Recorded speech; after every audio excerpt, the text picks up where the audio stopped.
Welcome all to our show this evening. I'll be your host tonight. My name is Bob, the archaeologist.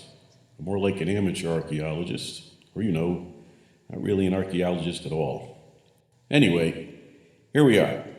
The cave we're in is located in an area just west of the Jordan River, a little north of Jericho, which is a pretty appropriate setting for a guy named Abraham when you think about it. So Abraham, our hero, his wife Rose, and their baby David are a family who lived in this cave, conjured from artifacts, fossils, sometimes from thin air. The story you're about to hear took place about 8,000 years ago.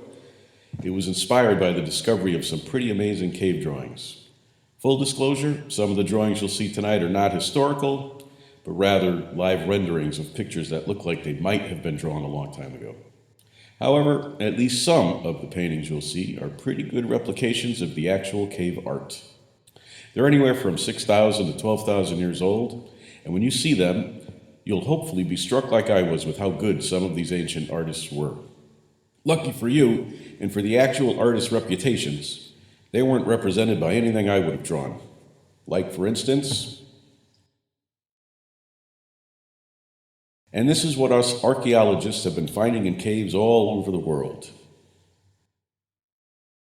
Some of it is a little like mine, but what's so impressive about them is where I've had the benefit of tens of thousands of years of human artistic evolution, they had like a couple of days.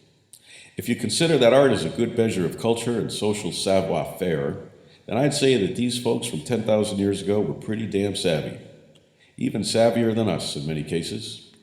But since we haven't stumbled onto any written observations from this time period that would help to put their art in context, it's impossible to know for sure what they were thinking of when they were drawing it. Was it to communicate to the next inhabitants of the cave? Was it a pastime? Was it therapeutic? Decorative? Did they practice it or teach it and get better? Were there criticisms? Was there plagiarism? And what's with all the handprints? So I talked to an anthropologist who did not really clarify anything at all.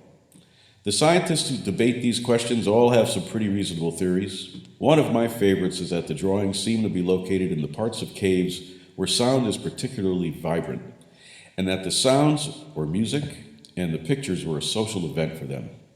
But I'm no scientist, and so, undaunted by expert opinion and common sense, I wrote a song about it, which I get to sing during the show every once in a while. It honors our hero, Abraham, and is a very tragic love story.